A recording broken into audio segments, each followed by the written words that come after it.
on matters relating to the fairness of the electoral process, the electoral environment before elections, as it is now, because there are by-elections coming, and during elections and after elections. It is clear from our point of view that the Electoral Commission is not taking these matters seriously, the matters relating to the electoral ground being unfair. Let's start with Sesheke. Our candidate was being enticed by PF to stand on their ticket, constitutes interfering with the electoral process. That is issues in Sesheke on the ground. They've not been resolved. And we cannot abuse the police, we cannot abuse institutions of the people to work against the democratic environment in our country. We've made them aware of that. We've reminded them of the involvement of civil servants in the elections, which is wrong.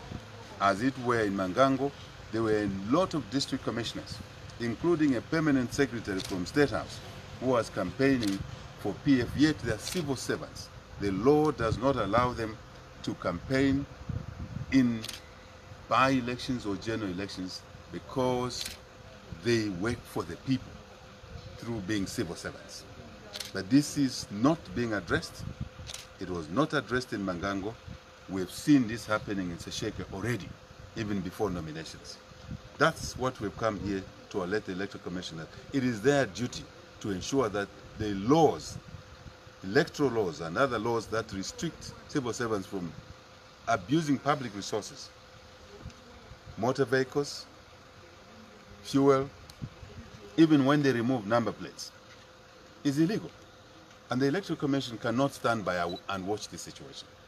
We brought to their attention the violence that is being orchestrated before, during, and after elections. The examples, Tuvangana Iwad in Solwezi, last round of by-elections, it was bloodshed all over.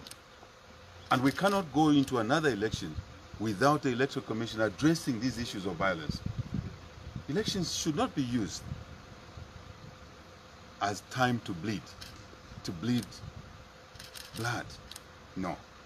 They're supposed to be happy moments for us to choose leaders or representatives that we believe will serve the people, not these corrupt people that are coming through. So you come through an election through violence, through abuse of the electoral process, through using civil servants and state resources, then you say you've won an election.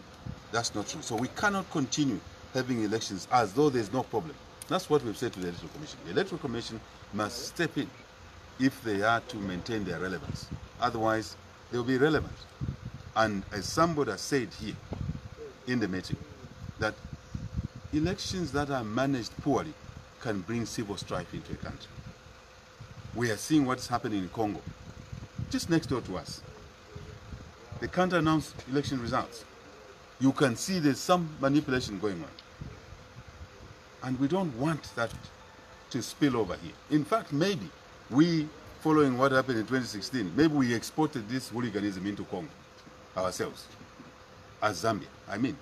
So that's amongst the things that we came to discuss here. So we expect our candidate to file in there, not to be abused by the PF using the police, and the Electoral Commission is sitting watching, and then they go and file nominations on the 10th of January. Have you gotten an assurance from the ECZ on these issues you've raised?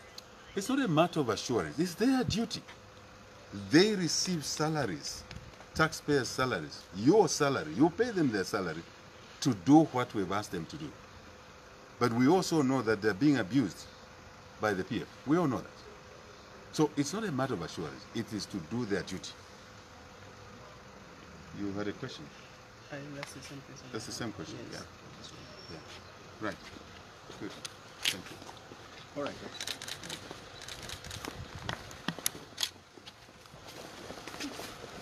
So he was reminding you of the plot again? No, he was reminding me. Oh.